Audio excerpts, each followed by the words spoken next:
नमस्कार, आदाब, बहुत-बहुत स्वागत आप सभी का। आप देख रहे हैं खास कार्यक्रम नज़र और नज़रिया। मैं हूँ आपके साथ बुशरा खानम फहद। लगभग 2 साल के बाद आखिरकार मणिपुर के मुख्यमंत्री एन बिरेन सिंह को अपने पद से इस्तीफा देना पड़ा। इसके कई मायने निकाले जा रहे हैं, कई राजनीतिक मायने इसके निकाले जा रहे हैं, चाहे वो नेशनल प्लेटफ़ॉर्म की बात करें या फिर इंटरनेशनली हम इसकी बात करें। लेकिन एन बिरेन सिंह का नाम इतिहास में उन काले अक्षरों में लिखा जाएगा जिसकी जितनी भर्त्सना की जाए उतनी कम है।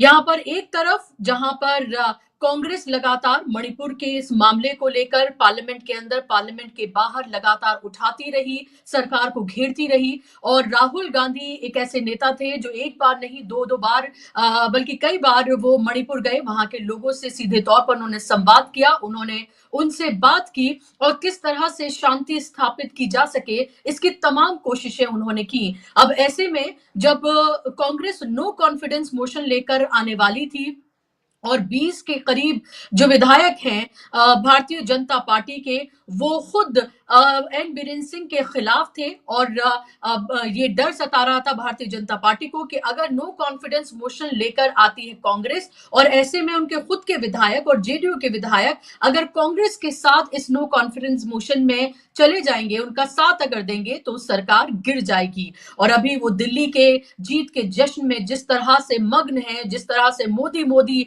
एक बार फिर से होता हुआ नजर आ रहा है, सातवें आसमान पर उनका कॉन्फिडेंस है। ऐसे में नो कॉन्फिडेंस मोशन आता, सरकार वहां पर गिरती तो किस तरह से बदनामी होती और किस तरह से जो एक चकाचौंध जो दिल्ली के कामयाबी का सेहरा जो सर पे बंध रहा है, जाहिर सी बात है वो कहीं ना कहीं फीकी पड़ जाती। तो ये इसका एक रीजन है और इसीलिए कांग्रेस इसको जीत के तौर पर देख रही है। लेकिन इसके कई और मायने हैं। आपको पता ही है कि आज नरेंद्र मोदी फ्रांस और अमेरिका के दौरे पर चले गए हैं। 4 दिन का इनका ये दौरा है। वही ट्रंप जिन्होंने उनको ओथ सेरेमनी में नहीं बुलाया, विपक्ष ने ये कहा और खासतौर पर राहुल गांधी ने पार्लियामेंट के अंदर कहा कि एस जयशंकर एक बार नहीं कई बार अमेरिका गए, लेकिन उसके बाद भी ओथ सेरेमनी में नरेंद्र मोदी को उनके घनिष्ठ मित्र ट्रंप ने नहीं बुलाया। अब क्योंकि अमेरिका के दौरे पर जा रहे हैं नरेंद्र मोदी, ट्रंप से जाहिर सी बात है उनकी मुलाकात होगी, तो ऐसे में कोई भी स्टोन वो अनटर्न नहीं छोड़ना चाहते हैं। आपको ये पता ही है कि ट्रंप इस वक्त हर रोज नए नए फैसले ले रहे हैं जिसका विरोध खुद अमेरिका और पूरी दुनिया में हो रहा है। और ऐसे में आपको ये भी पता होगा कि जब जब देश में छद्म राष्ट्रवाद और इन सब का एक तरह से झंडा बुलंद होता है, तब उसमें धर्मांध जो है वो भी बड़े पैमाने पर हावी होता है। ट्रंप अभी अपने आप को बहुत बड़ा क्रिश्चियन बताने में भी लगे हुए हैं और मणिपुर में एक बड़ी आबादी जो है या सबसे ज्यादा आबादी वो जाहिर सी बात है क्रिश्चियंस की है। कितने चर्च वहां पर जलाए गए ये किसी से छिपा नहीं है। कुकी और मैती जो 2 समाज के लोग हैं उनमें किस तरह की खाई पैदा की गई, एक ही राज्य को 2 हिस्सों में बांट दिया गया, ये बात लगातार बार बार विपक्ष की तरफ से कही गई। तो ऐसा ना हो कि ये मामला वहां पर उठे, क्योंकि ये मामला पहले यूरोपियन यूनियन में उठ चुका है और बहुत चीचा लेदर नरेंद्र मोदी की हो चुकी है। सरकार से कई तरह के गंभीर सवाल उसमें उठाए गए। तो अब ऐसे में नरेंद्र मोदी जब अमेरिका के दौरे पर जा रहे हैं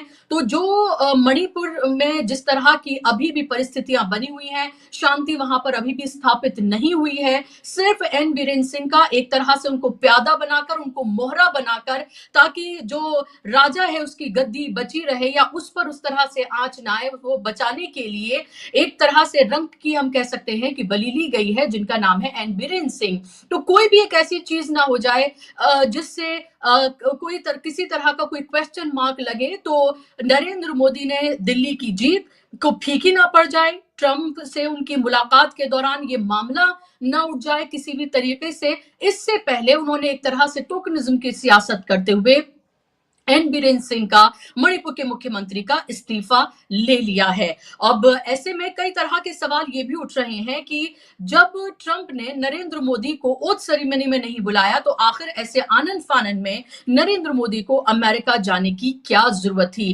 क्या वो स्थापित करना चाहते हैं, क्या वो करना चाहते हैं? ये भी अभी आप देखिएगा कि जब नरेंद्र मोदी अमेरिका में होंगे तो वही पत्रकार जो जब ओथ सेरेमनी में नहीं भी बुलाया गया था तो वहां जाकर किस तरह से गुणगान गा रहे थे नरेंद्र मोदी के वहां जाकर भी, और ये बताने की कोशिश कर रहे थे कि देखिए अभी नहीं बुलाया है लेकिन अलग से कोई मुलाकात होगी, कोई अलग से प्रोग्राम रखा जाएगा। ये तमाम चीजें करने की कोशिश की गई। तो अपनी इज्जत को क्या बचाने के लिए क्या ये सब कुछ करने की कोशिश की जा रही है, क्योंकि विश्व गुरु की उपाधि खुद उन्होंने अपने आप को दे रखी है और जो उनका पूरा मीडिया मंडली है वो उसमें उनका साथ देता हुआ नजर आता रहा है। पिछले हमने 10-11 सालों में ये देखा ही है।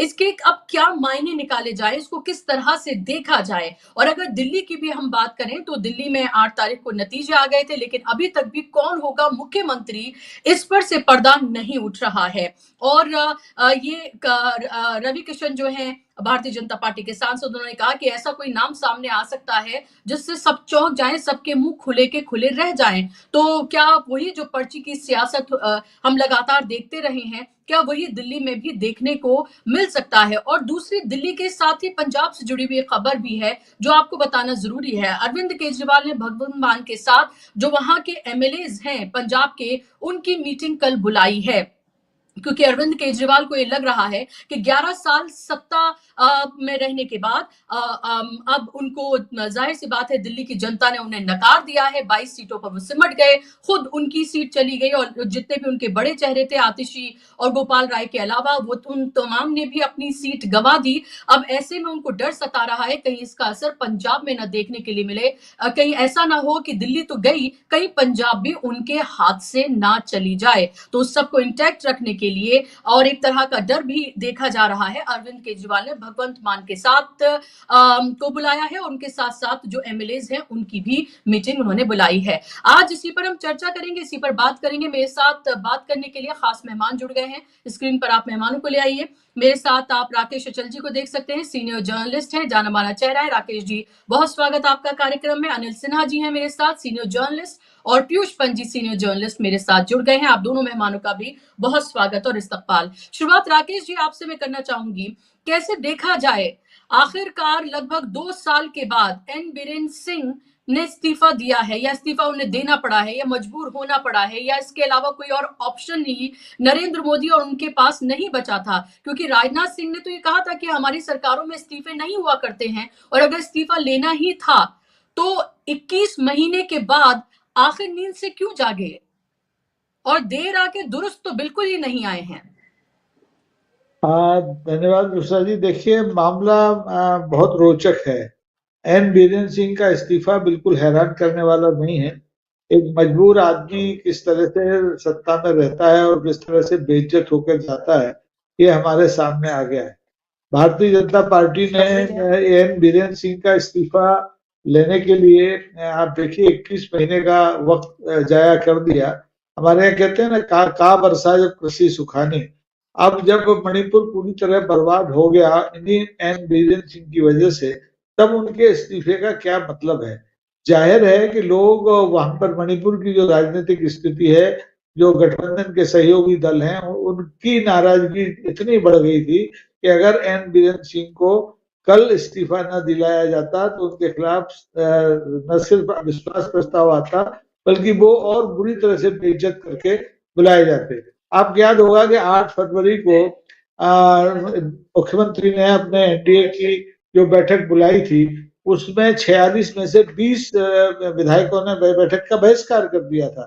और अभी 2 दिन पहले जो गठबंधन की सहयोगी एक पार्टी है एनपीपी, जिसके नेता कॉमरेड तन्नमा है, उन्होंने भी सीधा अल्टीमेटम दे दिया था कि अगर एन बीरेन सिंह आनंद फानंद में न गए तो उनके खिलाफ अविश्वास प्रस्ताव आएगा, वो समर्थन वापस ले लेंगे। तो ये एक मजबूरी में उठाया गया कदम है, और इस कदम को उठाने में वक्त तो लगा है, लेकिन इससे स्थितियां सुधरने वाली नहीं है।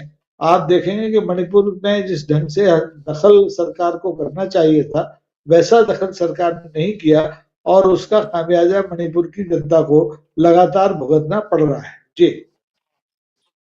जी बिल्कुल, और ये साफ तौर पर देखने के लिए मिल रहा है। और ये भी देखिए कि कुकी मैती यानी कि 2 जो समाज जिनके बीच ये खाई जो है पूरी तरीके से पैदा की गई, और उसके बाद भी लोकसभा चुनाव में जो दोनों सीटें हैं मणिपुर की, वो दोनों की दोनों सीटें भारतीय जनता पार्टी ने गंवा दी और वो दोनों ही सीटें गई कांग्रेस के पाले में। यानी कि जो राजनीतिक फायदा भी लेने की वहां से जो कोशिश थी, उसमें भी पूरी तरीके से भारतीय जनता पार्टी नाकाम साबित हुई है। और ऐसे में अब ये सवाल उठ रहा है अनिल जी कि क्या इसको नरेंद्र मोदी का जो दौरा है अमेरिका का, ट्रंप से उनकी जो मुलाकात होने जा रही है, क्या उससे भी जोड़कर इसको देखा जाए? क्योंकि उससे जस्ट पहले दिल्ली का एक तरह से आप ये देखें कि इलेक्शन कहीं उसकी चमक धमक फीकी ना पड़ जाए, क्योंकि कांग्रेस नो कॉन्फिडेंस मोशन लेके आने वाली थी, और अमेरिका का दौरा, क्या इस सब के दबाव में ये फैसला लिया गया है? क्योंकि सवाल टाइमिंग पे उठ रहा है कि आखिर अब क्यों, इससे पहले क्यों नहीं? देखिए, ये टाइमिंग तो इसका इम्पोर्टेंट है ही।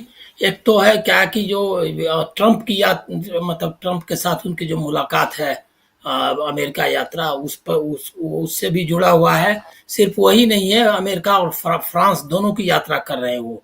तो फ्रांस और अमेरिका जी दोनों में यहाँ मणिपुर की हिंसा में जो ईसाइयों के खिलाफ हुई है, इसको लेकर के काफी रिजेंटमेंट था वहाँ। लगातार जो है अमेरिका में चर्चेज में और हर जगह इसकी चर्चा होती रही। और उस पर ऑफिशियली एडमिनिस्ट्रेशन का भी जो रिपोर्ट्स वगैरह थे वो उसमें भी मणिपुर की हिंसा की चर्चा हुई है। और फ्रांस में तो लगातार इसके बारे में बात होती रही है। तो दोनों जगह ये यात्रा कर रहे हैं। तो इसके लिए इनके लिए जरूरी था कि वो एक मैसेज दे, ताकि वहां पर कहीं प्रेस कॉन्फ्रेंस में या कहीं उनको मतलब इसका सामना न करना पड़े, मतलब अपमान, मतलब दिक्कत का सामना न करना पड़े, कठिन कठिन सवालों का सामना न करना पड़े।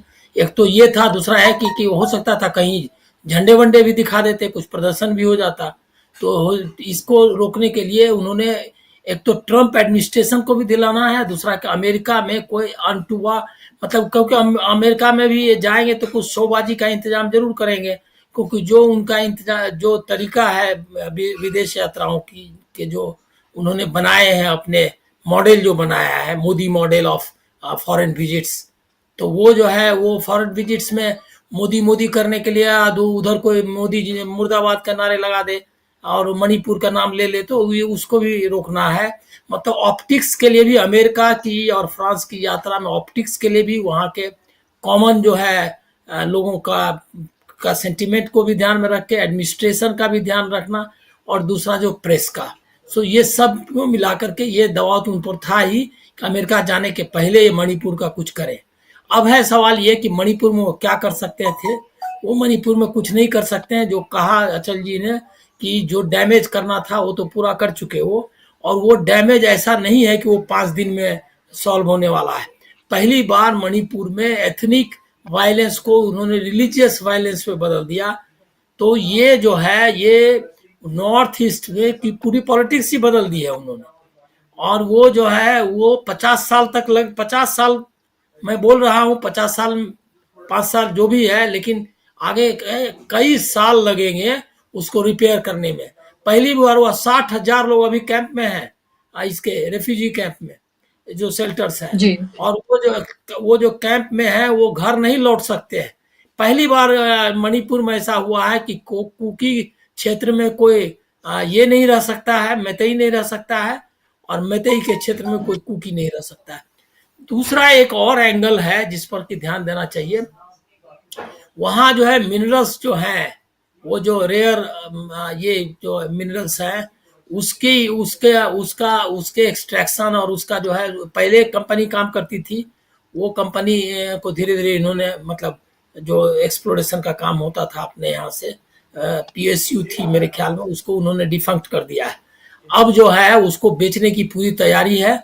तो उसको वो मिनरल्स अभी चीन को रिप्लेस करना है। ये जो रेयर अर्थ एलिमेंट्स हैं, इसके लिए वो जो है चीन से पर डिपेंडेंस है अभी अमेरिका का। देखा होगा आपने टैरिफ वॉर जो अभी हुआ, उसमें उसका इशू आया था।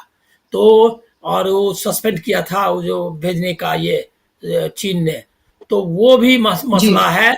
वो जो है सो कॉर्पोरेट इंटरनेशनल नेशनल छोड़ दीजिए, इंटरनेशनल कॉर्पोरेट वार और जो है इंटरनेशनल बॉर्डर, दोनों वार का मतलब की जगह बन गई है। रियल कन्फ्लिक्ट जोन में तब्दील कर दिया आरएसएस ने एक ऐसे ये को क्षेत्र को जो नॉर्मलेसी की ओर बढ़ गया था अभी। और वो सिर्फ जो है शॉर्ट साइटेड हिंदू हिंदू राष्ट्र के हिसाब से, क्योंकि मैतेई जो है वो मैतेई कोई उस तरह का मेन लैंड वाला हिंदू नहीं था, लेकिन इन्होंने लगाया 20-25 साल लगाया, 30-40 साल लगाए, जिसमें कि वहां पर उन्होंने मैतेई रिलीजन को, जो वहां मैतेई लोगों का जो रिलीजन है उसको उन्होंने पूरा हिंदू मेन लैंड का जो ये श्री राम जय श्री राम वाला मॉडल है, जो सनातन धर्म नहीं है, वो जो विविधता है वो नहीं है, लेकिन वो जो एक भगवान एक धर्म एक ये मंदिर फल्ला ये सब वाला और कट्टर मुस्लिम और ईसाई विरोधी, वो जो माइनॉरिटी विरोधी उसमें बदल दिया है। मैतेई में कम्युनलाइजेशन जबरदस्त हुआ है और मैं वो उसको उच्चारित नहीं कर पाता हूँ। एक संगठन है इनका जो वहां पर बैन भी रह चुका है, अभी है कि नहीं बैन मालूम नहीं, तो वो संगठन भी आरएसएस की मदद से वहां चलता रहा है। तो मणिपुर का ये सॉल्यूशन नहीं है, ये है कि ट्रंप के लिए, और जो आपने बताया कि अभी जो मोदी मोदी के नारे लगने वाले हैं कहीं उसमें कोई कमजोरी ना रह जाए, क्योंकि वहाँ जो ये है क्या कहते हैं लोग जो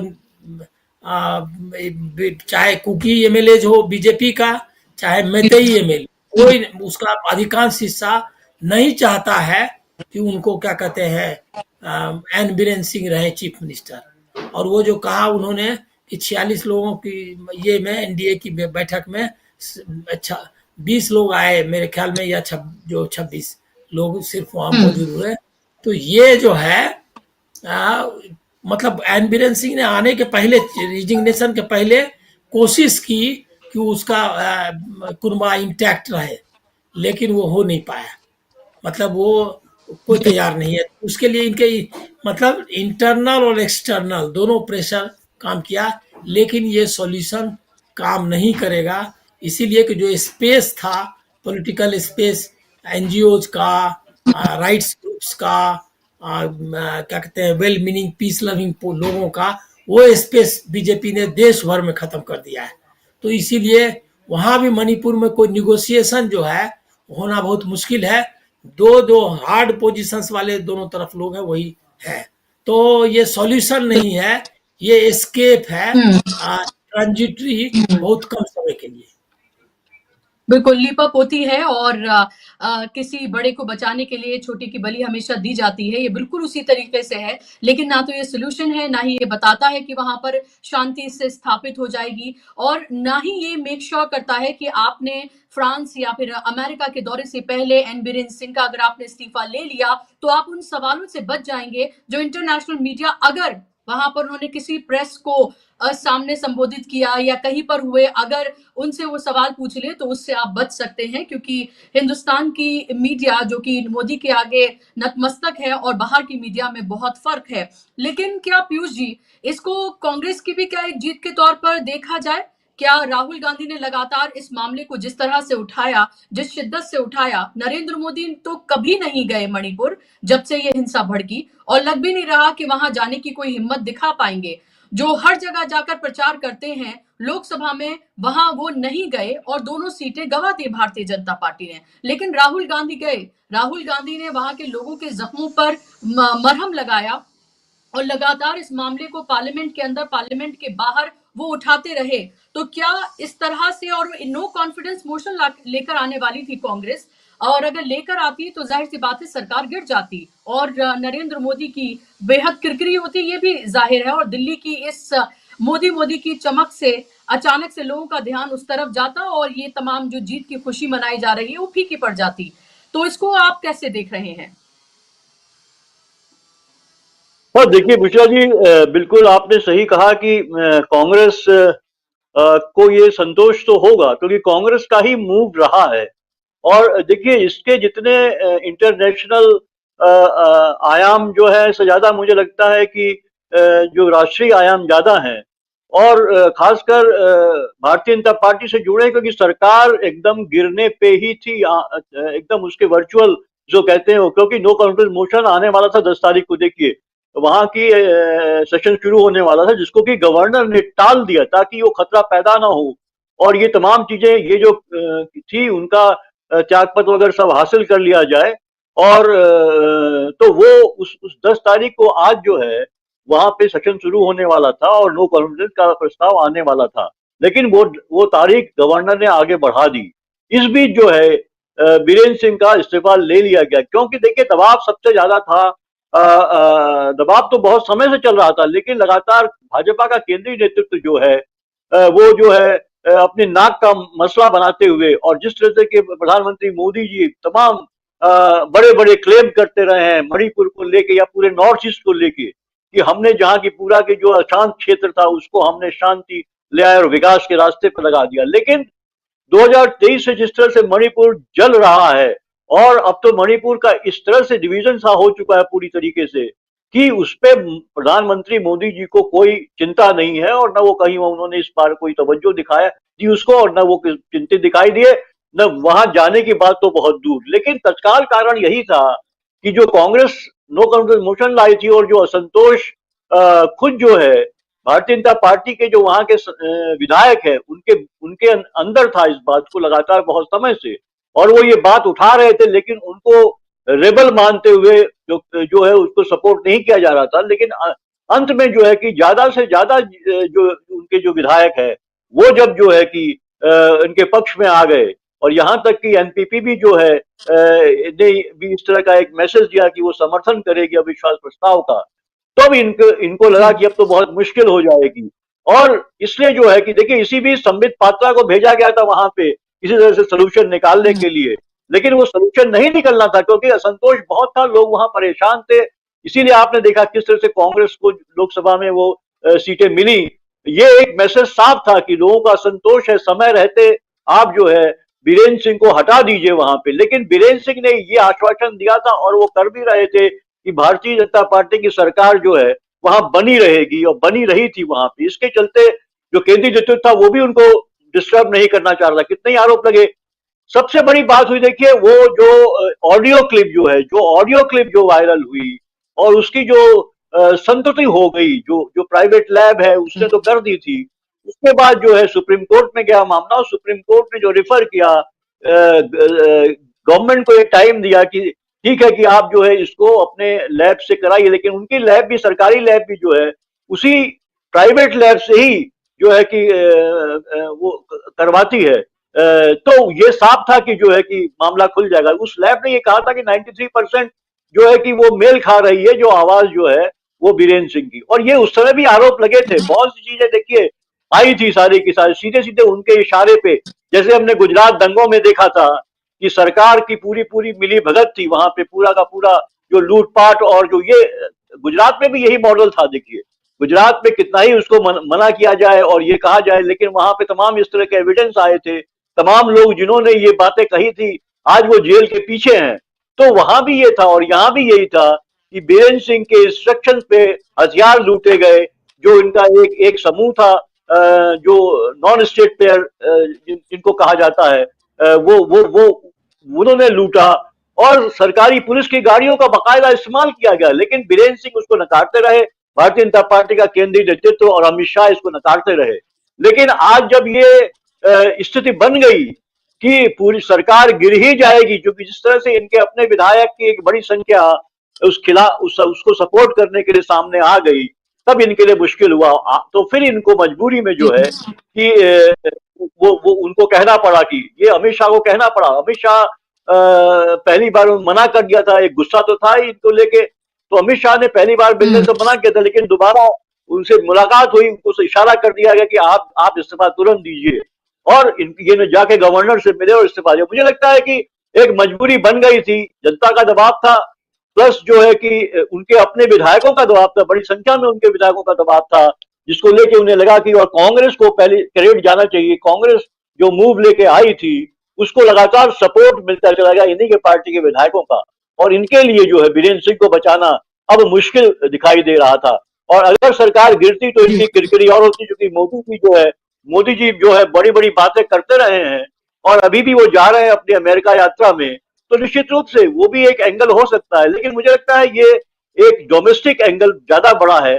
सरकार गिरने से एक बहुत बड़ी किरकिरी होती और जो है कि कांग्रेस को एक मौका मिलता कि वापस जो है सत्ता में लौटने का। जी बिल्कुल। और ये इसके सबसे बड़े रीजंस में से एक है, इसमें कोई दो राय नहीं है। और इसका क्रेडिट जाता है कांग्रेस को और राहुल गांधी को, और तमाम विपक्ष के जो लोग हैं वो भी मणिपुर के मामले को उन्होंने लगातार उठाया, लेकिन उसके बावजूद भी सरकार को किसी तरह की कोई शर्म आई हो ऐसा नहीं लगा। लेकिन सवाल दिल्ली पर भी फिर घूम कर आ रहा है। राकेश अचल जी, ये हम मणिपुर की तो बात कर रहे हैं, और मणिपुर जाहिर सी बात है कि इसको इस तरह से भी जोड़ के देखा जाए कि दिल्ली में जिस तरह की प्रचंड जीत हासिल की है 27 साल के बाद भारतीय जनता पार्टी ने, कहीं उसकी जो रौनक है, जो एक तरह से सातवें आसमान पे जो कॉन्फिडेंस है, वो कहीं चला न जाता, या वो चमक जो है वो फीकी न पड़ जाती। उसके उसके लिए भी ये सब कुछ किया गया, क्योंकि नो कॉन्फिडेंस मोशन में तो सीधे तौर पर लग रहा है कि सरकार गिर जाती। लेकिन इसके अलावा अरविंद केजरीवाल की राजनीति को लेकर भी कि पंजाब के जो एमएलएज हैं उनकी मीटिंग मुख्यमंत्री के साथ उन्होंने बुलाई है कल। क्या उनको ये डर सता रहा है कि दिल्ली के बाद कहीं पंजाब की सत्ता भी उनसे ना चली जाए? और क्या जो उनकी एक स्टाइल ऑफ पॉलिटिक्स है, जहां पर उनकी पार्टी कमजोर हो गई है, वो कमजोर हो गए हैं, 11 साल के बाद सत्ता से वो चले गए हैं, कभी उन्हें विपक्ष में बैठने का कोई एक्सपीरियंस नहीं रहा, बिल्कुल मोदी की तरह। तो क्या आपको ये लग रहा है कि ये डर उनको सता रहा है, और क्या ये डर उनका वाजिब है कि दिल्ली के बाद पंजाब में भी खतरा मंडरा रहा है? बुशरा जी, आपने बड़ा वो धर्म संकट में डाल दिया। आप मणिपुर से सीधे पंजाब पे आ गए। देखिए, पंजाब में जो आम आदमी पार्टी की सरकार है, निश्चित तौर पर दिल्ली में जो आम आदमी पार्टी की दुर्दशा हुई है विधानसभा चुनाव में, उसके बाद वहां संकट के बादल मंडरा रहे हैं। लेकिन वहां जो संख्या बल है इस समय, वो ऐसा नहीं है कि आम आदमी पार्टी की सरकार रातों रात गिराई जा सके। लेकिन भारतीय जनता पार्टी जिस काम में दक्ष है, जो जिसकी उसने मुजाहिरा कई बार किया है, मध्य प्रदेश में किया है, राजस्थान में किया है, कर्नाटक में किया है, तो वो खरीद फरोख्त में कोई भी कीमत देने के लिए तैयार हो जाती है। तो ऐसी स्थिति में वो सरकार को अस्थिर करने की कोशिश पंजाब में करेगी, इस बात से किसी को इनकार नहीं है। न कांग्रेस को हो सकता है, न आम आदमी पार्टी को हो सकता है। इसलिए आम आदमी पार्टी सुरक्षात्मक ढंग से पंजाब में निश्चित तौर पर खेलेगी। क्योंकि देखिए, अभी जो 22 विधायक 23 विधायक जो जीतकर दिल्ली में आए हैं, ये भी कितने दिन आम आदमी पार्टी के साथ रहेंगे इसकी भी कोई गारंटी नहीं है। तो ऐसे में अगर आम आदमी पार्टी के हाथ से इकलौती पंजाब की सरकार भी चली जाती है, तो उसके बड़े दूरगामी परिणाम संगठन की दृष्टि से भी होंगे और विचारधारा की दृष्टि से भी होंगे। अगर आपकी सरकार किसी राज्य में नहीं है, तो आपको याद हो भारतीय जनता पार्टी के जो हमारे शीर्ष नेता हैं और केंद्रीय गृह मंत्री भी हैं अमित शाह साहब, उन्होंने विधानसभाओं के जब मध्य प्रदेश, राजस्थान और छत्तीसगढ़ के चुनाव हो रहे थे, तो उन्होंने कहा था कि जो राज्य सरकारें हैं एटीएम होती हैं राजनीतिक दलों की, कांग्रेस उन्हें एटीएम समझता है। तो आम आदमी पार्टी का एटीएम भी एक है। अब वो इकलौता एटीएम भी अगर उनसे छिन जाएगा तो संगठन कैसे चलेगा? तो इसलिए ये चिंताएं निश्चित तौर पर हैं। लेकिन महत्वपूर्ण इस समय जो मुद्दा है वो पंजाब सरकार नहीं है। मैं फिर लौट के मणिपुर पर आता हूँ। मणिपुर महत्वपूर्ण मुद्दा है, क्योंकि मणिपुर में नंबर एक तो ये है कि जिन बीरेन सिंह को हटाया गया है वो कोई शाखा मृग नहीं है। शाखा मृग से मेरा आशय ये है कि वो आरएसएस की किसी प्रशिक्षण शाखा से निकल करके नागपुर वाला ताला उनके दिमाग पर नहीं लगा है। वो कांग्रेस से निकल कर आए हैं, वो उसके पहले क्षेत्रीय दलों में थे। तो ऐसे में उनकी बलि लेने में भारतीय जनता पार्टी को कोई भी संकोच नहीं हुआ, इसलिए उन्होंने ये बलि ले ली। अभी तक जो 21 महीने गुजारे वो इसलिए गुजार दिए कि विपक्ष कांग्रेस एकमात्र राजनीतिक दल था जिसने मणिपुर का पाला छुआ था। जो शरणार्थी शिविर में राहुल गांधी गए थे और पीड़ितों से मिले थे, बाकी कोई दूसरा राजनीतिक दल वहां नहीं गया। संसद के भीतर भी मणिपुर पर जिस ढंग से पूरे विपक्ष को आक्रामक होना था, उस ढंग से शायद बात बनी नहीं, लेकिन कोशिशें जारी रही। तो अभी तक हटो बचो की राजनीति भारतीय जनता पार्टी का नेतृत्व करता रहा, लेकिन अब दिल्ली चुनाव जीतने के बाद उसके सामने कोई कार्यसूची नहीं है चुनाव की। बिहार अभी बहुत दूर है, कई महीने बाकी हैं। ऐसे में मणिपुर को संभालना उसके लिए जरूरी था। आपको याद हो कि मणिपुर में बीजेपी काम नहीं करती है, बीजेपी के उतने कार्यकर्ता नहीं है। आरएसएस की 100 शाखाएं हैं, 1000 उनके प्रचारक छोटे छोटे मोहल्ले वार्ड स्तर पर वहां काम कर रहे हैं। और मणिपुर को जलाने में परोक्ष रूप से अगर डीएसएलआई किसी ने दी है, अगर वहां 250-300 गिरजाघर जलाए गए हैं तो आरएसएस के लोगों का ही उसमें अप्रत्यक्ष हाथ रहा है। तो ये आरएसएस को भी राहत देनी थी, भाजपा को भी राहत अपनी देनी थी, सरकार बचानी थी वहां जैसे तैसे। तो एक तीर से कई निशाने साध दिए गए हैं। अब कांग्रेस इस खुशफहमी में रहे कि उसके दबाव से ये नेतृत्व परिवर्तन हुआ है, तो ये उसकी गलतफहमी है। ये नेतृत्व परिवर्तन भारतीय जनता पार्टी ने अपनी सुविधा से किया है। अगर कांग्रेस के या विपक्ष के दूसरे ताकतों के दबाव में ये करना होता तो ये बहुत पहले हो गया होता। तो हमें इसको, जैसा कि अभी सिन्हा साहब ने कहा था कि प्रधानमंत्री की विदेश यात्रा को मद्देनजर रखते हुए इस घटनाक्रम को देखना चाहिए कि विदेश में जब वो जाएंगे, अमेरिका में जाएंगे, फ्रांस में जाएंगे, तो मुमकिन है कि उनसे मणिपुर पर सवाल किए जाए। हालांकि वो जिस तरह से हमारे प्रधानमंत्री देश में प्रेस को फेस नहीं करते, वैसे वो विदेश में भी प्रेस को फेस नहीं कर पाते हैं। तो फिर भी संभावनाएं तो रहती हैं। तो सुरक्षात्मक खेली है भारत की सरकार, और भारत सरकार ने इसीलिए वीरेंद्र कुमार साहब को बड़े धीरे से उंगली काट के शहीद करा दिया है कि उन्होंने इस्तीफा दिया, उन्हें धक्का देके अविश्वास के माध्यम से कुर्सी से नहीं हटाएंगे। जी, बिल्कुल। एक तरह से इज़्ज़त बचाने का आपने काम किया है। नहीं तो अगर अविश्वास प्रस्ताव आता तो फिर किस तरह से किरकिरी होती, उससे पहले ये कदम उठाया गया है और इसको साफ तौर पर इसके दोनों ही तरीके से इसको देखा जाए कि आप चाहे बात करें इंटरनेशनली या नेशनली, यानी कि दोनों ही तरफ से इन तमाम चीज़ों को इस मणिपुर के इस मुद्दे को देखा जाना चाहिए। ये गंभीर मुद्दा इसलिए भी है क्योंकि इस पूरे मणिपुर में 21 महीने से जो कुछ हो रहा है, उसने किस तरह से इंटरनेशनल सुर्खियां भी बटोरी थी, किस तरह से देश की बदनामी हुई थी, ये किससे छिपा नहीं है। इस देश में दंगे कोई पुराने नहीं है, होते रहे हैं, लेकिन अनिल सिन्हा जी, ये पहली बार होगा कि कहीं 21 महीने तक लगातार दंगे और होते रहे और अभी भी ये नहीं कहा जा सकता कि एन बीरेन सिंह को हटाने के बाद वहां पर कोई शांति स्थापित हो गई है। ये तो एक तरह से हम कह सकते हैं कि उनकी उनकी एक तरह से बलि ले ली गई है कि आपको हटा दिया गया, हमने बहुत बड़ा काम कर लिया, लेकिन वहां पर शांति स्थापित करना ये तो सबसे बड़ी चुनौती है। कि वहां के बारे में एक बात समझ लीजिए कि सबसे जरूरी बात यह है कि वहां जो डिवीजन पैदा किया सोसाइटी में वो अनप्रेसिडेंटेड है और वो रिपेयर नहीं होगा। दूसरी बात यह है क्या कि ये जो 21 महीने की आप बात कर रही हैं, 21 महीने में जो सबसे इम्पोर्टेंट चीज़ ये हुई जो बताया उन्होंने कि ये जो हथियार जो है जो बीरेन सिंह ने लुटवा दिया, वो बहुत ही मतलब वो समझिए कि स्टेट, उसके बारे में प्रताप भानु मेहता ने लेख लिखा था, मुझको याद है कि ये स्टेट का कोलैप्स है। पहली बार स्टेट जो है, इंडियन स्टेट जो है वो कोलैप्स हो गया और सिविल वॉर में चला गया आपका एक प्रोविंस। ये एक बहुत दुखद है घटना। मतलब स्टेटलेसनेस जो उस स्टेट में पैदा हो गया कि वहाँ कोई एग्जिस्ट नहीं करता है इंडियन स्टेट। वो सिचुएशन एक समय पैदा हो गई जब हथियार लूट करके ले गए लोग थानों से, तो आपका जो जिसको आप कहते हैं ऑथोरिटी जो है खत्म हो गई। तो वो जो है वो दृश्य, लेकिन मीडिया ने इसको जिस तरह से दिखाना चाहिए और जिस तरीके से उसको उठाना चाहिए वो उठाया नहीं तो लोगों को पता चल जाता है कि ये कितना फ्रेजाइल ये है, क्या कहते हैं, गवर्नमेंट है, फेडरल गवर्नमेंट, और जो है जो रक्षा नहीं कर सकता है।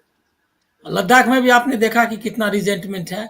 आप बॉर्डर स्टेट को इस तरह से आप अपने मतलब शॉर्ट टर्म और नैरो गेन्स के लिए आप जो है सो क्या कहते हैं बॉर्डर स्टेट को दांव पे लगा दिया। लद्दाख में भी लोग नाराज हैं और सब है, वहां पर रिजेंटमेंट बहुत है। तो आपने और यहाँ भी कर दिया। दोनों जो है स्टेट बहुत वाइटल है हमारे ये क्या कहते हैं डिफेंस के लिए, स्ट्रेटेजिकली वेरी इंपॉर्टेंट स्टेट्स, और उसका असर भी हुआ है। मोकुकी जो कम्युनिटी में जो ये आया है वो मेघालय में उसका असर हुआ है, मिजोरम में उसका असर हुआ है, तो और उसका असर इनडायरेक्टली नागालैंड पर भी है। मतलब रिलीजियसली के अभी नागाज वहाँ उसमें न्यूट्रल रह गए, लेकिन उन पर भी असर रिलीजियस से है तो वहाँ भी असर होना है। तो पूरे नॉर्थ ईस्ट को इन्होंने ये कॉन्फ्लिक्ट जोन में बदल दिया, जिसको कि नॉर्मलाइज करने में वर्षों लग गए थे। तो एक तो ये है मामला। अब है क्या कि ये बीरेन सिंह के हटने से मामला खत्म होने वाला नहीं है, क्योंकि दे विल डिस्कवर एक कोई उसी टाइप का खोज करके लाएंगे जो कि डिविसिव पर्सनैलिटी ही होगा, क्योंकि ये आरएसएस वहां का तय करती है। वो जो है उनकी जो शाखाएं हैं वो जो है इतनी संख्या में है, और जो बताया तो आप समझ लीजिए कि उन वो जो है तय करेंगी, वहां की पॉलिटिक्स का तय करती हैं। अब पता नहीं ये अब मतलब नेशनलिज्म के बारे में एक बार डिबेट होना चाहिए कि कौन एंटी नेशनल है, कौन नेशनल। वो अर्बन नक्सल बोल रहा है, और ये लोग इतना डिफेंसिव है जैसे हिंदू नेशनलिज्म ही नेशनलिज्म है। नहीं तो बताना चाहिए कि हिंदू नेशनलिज्म जो है तो नेशनलिज्म नहीं है, एंटी नेशनल प्रोपोजिशन है, देश के टुकड़े करवा रहा है, और वो हमारे जो सीमाओं को ये क्या कहते हैं वल्नरेबल बना रहा है और उसको खत्म कर रहा है। ये तथ्य जो है लोगों के सामने आना चाहिए। अब बताइए कि हिंदुस्तान में जबकि मणिपुर लिबरेशन का जो मामला है, वो मणिपुर का जब विलय हिंदुस्तान में हुआ प्रिंसली स्टेट का, उस समय से वो मुद्दा है, और वो लोग कई संगठन बना के ले कभी भी, लेकिन उन्होंने रिलीजियस वायलेंस नहीं किया था, एथनिक वायलेंस था। मतलब एथनिक भी कई बार आइडियोलॉजिकल भी था कि मणिपुर लिबरेशन में दोनों तरफ के लोग थे, मतलब कुकीज एंड ये क्या कहते हैं मैतेई, दोनों उसमें शामिल थे। तो वो जो है उसको कैसे कैसे आपने सॉल्व किया, अब उसको जीरो नहीं माइनस पे ले गए, क्योंकि इसको रिपेयर नहीं कर सकते आप। एथनिक वायलेंस को निगोशिएट भी किया जा सकता था, वो भी एथनिक वायलेंस ऐसा नहीं था कि कुकी क्षेत्र में नागा नहीं, ये नहीं रहेंगे, मैतेई नहीं रहेंगे, उनके थे, पहले भी थे। उसी तरह उन्होंने कभी टारगेट नहीं किया है सिविलियन पॉपुलेशन। ये एक और ध्यान में रखिए, उनका जो टारगेट होता था वो कॉन्फ्लिक्ट होता था इंडियन स्टेट से लड़ते थे, वो पुलिस फोर्स और आर्मी से उनका ये फाइट होता था। ये एथनिक क्लिंसिंग और रिलीजियस क्लिंस क्या कहते हैं टारगेट नहीं था। वो ये नहीं होता था कि कुकी क्षेत्र में जहाँ उनका ये है क्या कहते हैं आर्मी, मतलब उनका जो इंसर्जेंट ग्रुप्स थे वो मैतेई रहने वालों को टारगेट नहीं करते थे। यहाँ हो गया क्या कि एथनिक दोनों मिल गया है, अब कुकी और मैतेई एक जगह नहीं रह सकते। वो 60,000 जो मैंने आपको बताया, तो ये कोई सॉल्यूशन नहीं है। और सॉल्यूशन चाहती, सबसे दिक्कत क्या है कि ये जो है ये जो हिंदू राष्ट्र का जो सिद्धांत है उसको मजबूती देने के लिए ये लगातार लगे हुए हैं, और इसके लिए जो है क्या कहते हैं उसको छोड़ने के लिए नहीं तैयार है कहीं भी। अब अभी जैसे देख लीजिए मोहन भागवत ने इंग्लिश के बैकआउट की बात की है। अब इसका मतलब साउथ में जो है वो झगड़े लगाना है, मतलब देश को कॉन्फ्लिक्ट में ले जाना है और रिसोर्सेज बेच देना है। वहां का ये जो है मतलब जो ये मिनरल्स है उसको बेच देना है, और सारा बेचने का काम खाली चल रहा है। उनके जो जंगल है कुकी लोगों को क्यों ये लोग टारगेट कर रहे हैं, इसीलिए कि वो जो है वो पहाड़ी क्षेत्र वो कुकी लोगों के है, मेजोरिटी है, तो वो वहां पर उनको निकालना चाहते हैं। मतलब कि समझ लीजिए कि ये पॉकेट्स ऑफ कॉन्फ्लिक्ट सिर्फ ये क्या कहते हैं कमर्शियल मतलब जब समझिए कि इसके लिए बिजनेस इंटरेस्ट के लिए बहुत मतलब गंदा माहौल है। और ये जो मिडिल क्लास है उसको देखा नहीं, 12 लाख दे दिया छूट, तो वो वोट कर दिया ये को, चुनाव आयोग को इससे कोई मतलब ही नहीं था, उसको दे दिया। आपने उसकी चर्चा नहीं करने के लिए कहा, लेकिन मैं आपको बता दूं कि पंजाब में कुछ नहीं कर पाएंगे। 92 उसका आम आदमी पार्टी का वहाँ सीट्स है, 117 में कोई आसपास में भी नहीं है। और ये जो चर्चा चलाई जा रही है ये लोगों को डाइवर्ट करने के लिए किया जा रहा है। वो और आम आदमी पार्टी इतनी जल्दी अभी पंजाब में नहीं खत्म होने वाली है। पंजाब में खत्म करने से बीजेपी को फायदा भी नहीं है, मेरा जो समझना है। मतलब बाकी लोग बोल रहे हैं कि वहाँ सरकार गिरा देंगे, लेकिन वो हमको लग रहा है क्या कि ये मतलब इसका कोई बेसिस नहीं है। 92 सीट्स है, 117 मतलब 79% ऑफ सीट्स जो है 79% ऑफ सीट्स है आम आदमी पार्टी के पास। तो आप कैसे उसको तोड़ दीजिएगा सरकार? और अगर सरकार तोड़ेंगे भी आप तो कांग्रेस की तरफ जा सकते हैं, तो उनको आपको क्या फायदा होगा? बीजेपी का है नहीं सीट, वो कैसे सरकार वहां बनाएगी? अब पूरा बीजेपी, आम आदमी पार्टी बीजेपी में चली तो जाएगी। अगर बीजेपी इतना नहीं और अगर कांग्रेस तोड़ ले तो, कांग्रेस तोड़ ले, अगर पार्टी के दो फाड़ हो जाएं तब? हाँ, वो हो सकता है, लेकिन कांग्रेस नहीं करेगी। कांग्रेस अभी इस स्थिति में नहीं है कि वो जो है इसको सस्टेन कर पाए कहीं पर पार्टी को स्प्लिट करा के। वो तो अगर उनको पार्टी स्प्लिट कराने या जोड़ने की ताकत होती तो 234 तो वो पहुंच ही गए थे वहां संसद में, और 6 सिर्फ जी बीजेपी के पास 6 नंबर ज्यादा था, तो वो सब लोगों को तोड़ लेते तो सरकार ऐसे ही बन जाती। लेकिन वो सरकार बनाने की स्थिति नहीं, क्योंकि जो तोड़ने के लिए जो पैसा चाहिए वो तो दूसरी तरफ है। अब तोड़ लीजिएगा क्या क्या आप? मतलब ऐसा थोड़े है कि बुशरा जी को मैंने कहा क्या कि चले आइए आप और मैं आ रहा हूँ आपके यहाँ और दोनों तैयार हो गया, ऐसा नहीं होता है। वो वहां पर है क्या कि उसके लिए कुछ चाहिए। ये अचल जी को बोले कि आइए हमारे हमारे ही तरफ बैठ जाइए, वो आ गए, बैठ गए। तो वो नहीं है, ये इतना सिंपल नहीं है। 50 खोखा खोखा या खोखा क्या बोलते हैं वो जो है जी लगा, पेटी नहीं खोखा, मतलब 50 करोड़। ये यहाँ रेट था बॉम्बे का। बॉम्बे में एक एमएलए को जी खरीदने बिल्कुल। के लिए इतना इतना पैसा लगा। तो ये पैसा कहाँ से? ये क्या कहते हैं, उनके चुनाव लड़ने की क्या स्थिति है वो जाकर के कांग्रेस वालों से पूछ लीजिए। हर चुनाव में वो 10 लोगों को ऐसा टिकट देते हैं ताकि 10 दूसरे उम्मीदवार को फाइनेंस कर सके। कोई कॉर्पोरेट पैसा उनको देने के लिए तैयार नहीं है, और अगर कोई देगा तो उसको वैसा ही सुनना होगा।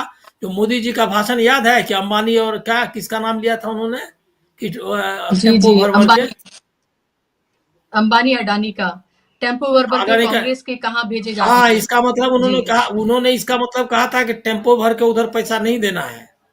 उसका मतलब ये था कि टेम्पो भर भर के पैसा उधर मत देना, देना है इधर। तो इसलिए बहुत ट्रिकी मामला है, वो पॉसिबल नहीं है, ऐसा मुझको लगता है। जी, लेकिन क्या क्योंकि अब आपने ये मामला आपने उठाया है, तो ये सवाल, एक आखिरी सवाल आपसे मेरा पीयूष जी, संक्षेप में, तो क्या आपको लग रहा है कि पंजाब नहीं तो क्या दिल्ली में ये हो सकता है? 22 क्योंकि एमएलएज हैं, किसी भी वक्त जा सकते हैं।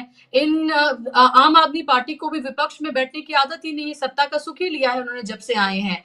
तो पंजाब में कम से कम ऐसा लग रहा है कि अब क्योंकि सत्ता चली गई, जिसका उन्हें लग रहा था कि अरविंद केजरीवाल को कम से कम उन्हें लग रहा था कि इस बार और शायद दिल्ली की जनता उनको सराहेगी, उनको गद्दी पर बिठाएगी, लेकिन जनता ने उस चेहरे को ही नकार दिया। हालांकि बहुत कम मार्जिन से हारे हैं, लेकिन हार तो गए ही हैं, और इतने मार्जिन से तो हार ही गए जितना संदीप दीक्षित लेकर आए उतने से ही वो हार गए। तो कम से कम 14 ऐसी सीटें हैं जहां पर ये देखा जा रहा है कि कांग्रेस को जितने वोट आए हैं उतने से ही हारे हैं आम आदमी पार्टी के जो कैंडिडेट्स हैं, और कम से कम सारे बड़े चेहरे कांग्रेस ने डेंट लगाया है। हालांकि ये नहीं कहा जा सकता कि कांग्रेस का ये मकसद रहा होगा, लेकिन पंजाब और अब दिल्ली को कैसे आप देख रहे हैं? ये जो कल बुलाई गई है बैठक, इसको कैसे देखा जाए? क्यों आखिर पंजाब की बैठक बुलाई जाएगी? क्या ये डर लग रहा है कि कोई पार्टी नहीं, लेकिन कहीं ऐसा ना हो उन्हीं की पार्टी के दो फाड़ हो जाए? हाँ हाँ बुशरा जी, देखिए ये आशंका तो बनी रहती है। देखिए अभी क्या है, कल ही जो है आम आदमी पार्टी के दिल्ली में हारने से पंजाब की लुधियाना में जो है आम आदमी पार्टी के ही कुछ लोगों ने जो है जश्न मनाया वहां पे। तो ऐसा नहीं है कि पंजाब में असंतोष तो है, जो जिस तरह से वहां पे पंजाब में सरकार चल रही है तो वो स्थितियां वहां बहुत अच्छी नहीं है। अंदर ही अंदर एक सवाल तो ये असंतोष है। पूछ रहा है कि भाई आतिशी इतना क्यों नाच गा रही थी?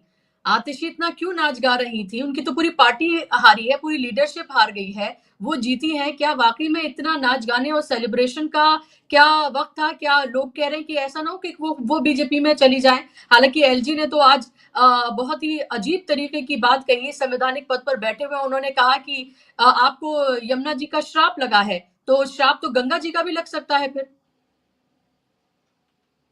हाँ बिल्कुल बिल्कुल, देखिए देखिए एलजी को तो आप क्या कहिएगा। एलजी जो है वो एक कॉन्स्टिट्यूशनल व्यक्ति न होके पद में बैठा होने की लगता है कि वो एक एजेंट है जो भारतीय जनता पार्टी के पॉलिटिकल स्टेटमेंट देते हैं, पॉलिटिकल डिसीजन लेते हैं।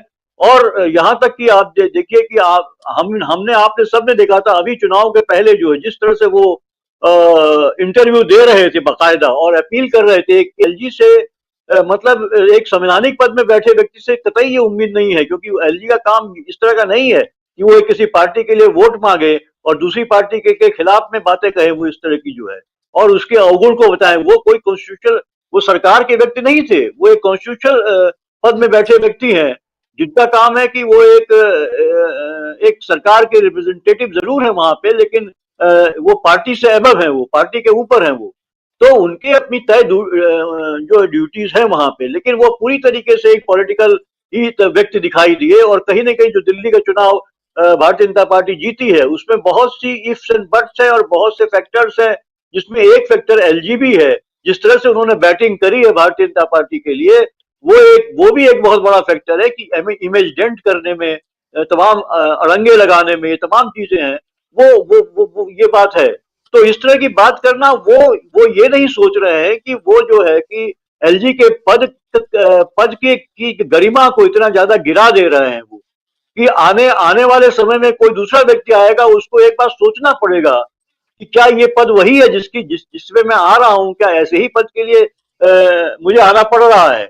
ये हालत बना दी है कि आपने वो पद जो है, एक गरिमामय पद है, एक संवैधानिक पद है, उसकी उस गरिमा को नहीं बचाया और इस तरह के तमाम आप वक्तव्य दे रहे हैं। तो ये सवाल आपको फिर ये आपका केंद्र के खिलाफ भी जाता है, केंद्र का नेतृत्व जो है प्रधानमंत्री नरेंद्र मोदी जी के खिलाफ जाता है कि श्राप की, मतलब श्राप आप देखें तो लग ही रहा है। आप जिस तरह से महाकुंभ में जो घटनाएं हो रही हैं, तो आप देख लीजिए, हो सकता है वो कहीं वो तार जोड़ रहे हैं वो कि आने वाला समय जो है संकटमय हो सकता है।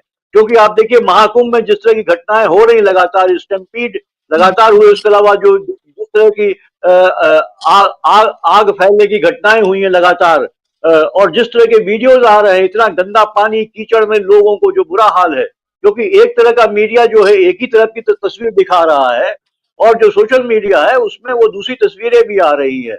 तो मुझे लगता है कि जनता का विवेक पता नहीं जागृत होगा कि नहीं जागृत होगा, लेकिन जनता जिस एक समझ लीजिए जिस तरीके से वहां पे जा रही है, वो भी एक सवालिया उठता है, क्योंकि ये तमाम बद इल्जामी और जिस तरह की बातें वहां हो रही हैं, उसके बावजूद जो है कि जनता एक कहीं न कहीं जो है इस तरह से बधी हुई है धार्मिक अंधविश्वास के साथ कि वो वहां पहुंच रही है वो। और तो लेकिन जनता ने भी महसूस किया है, बहुत से लोगों ने, कि क्या हालात हुए हैं उनके। अब तो वो एक बार सोच रहे होंगे, लेकिन क्या उनका विवेक जगेगा कि नहीं, मैं नहीं कह सकता, क्योंकि जिस तरह से भारतीय जनता पार्टी के पक्ष में जनता मत दे रही। अब देखिए, मैं दिल्ली का ही आंकड़ा देख रहा था, इस रोजगार की समस्या यहाँ जो है, यहाँ भी है, भले ही रोजगार के यहाँ अवसर ज्यादा है, फिर भी है यहाँ युवाओं में, लेकिन युवाओं के एक बड़े हिस्से ने जो है भारतीय जनता पार्टी को वोट दिया है। तो कहीं आम आदमी पार्टी से ज्यादा भारतीय जनता पार्टी को वोट दिया है। तो आप क्या कहिएगा, मतदाता का विवेक की आप बात करते हैं तो क्या कहिएगा। तो इसलिए बड़ा ही मुश्किल है, लेकिन कहीं से भी जो है इसको जस्टिफाई नहीं किया जा सकता है कि एलजी इस तरह की बातें करे, कि उनका काम है कि अब अगली सरकार जो भी बनेगी उसको उनके मुख्यमंत्री जो भी बनेंगे उनको जो है उनको जो है कि गोपनीयता की शपथ दिलवाए वहां, न कि इस तरह के स्टेटमेंट दे कि उसको जो है उनका श्राप मिल गया यमुना जी का। और ये तो फिर गंगा जी का सवाल, जो सवाल उठेगा कि गंगा की सफाई अभियान का क्या हुआ, करोड़ों रुपए आवंटित हुए, आज भी गंगा कहीं नहीं साफ नहीं हुई है। आप फौरी तौर से साफ करते रहिए, लेकिन आप देखिएगा तो कहीं नहीं है गंगा के तटों के आसपास जो बसाहट है उसको हटाया नहीं गया कई इलाकों में जो है।